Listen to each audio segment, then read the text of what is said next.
Pues me llamó por la noche, como a las 11 y pico de la noche, una señora diciendo que se le había metido en casa un perro que estaba muriéndose, que no se movía casi, que respiraba muy mal, que no podía ni beber.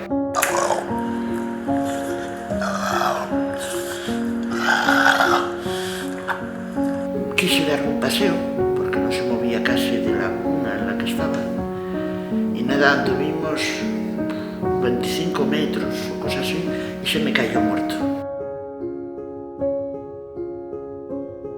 Lo reviví, yo qué sé por qué, le hice hasta el boca-nariz y le di masajes cardíacos y bueno, el caso es que el animal tomó aire y volvió a revivir.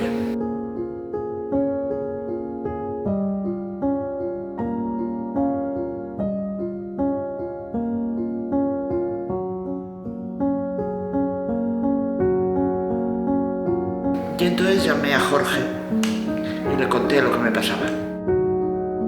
Jorge, que es una persona maravillosa, pues me dijo que viniera hoy aquí, que íbamos a ver qué podíamos hacer por el perrito.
Cada vez que he tenido un caso tan peliagudo como este, jamás me han fallado Valencia Sur.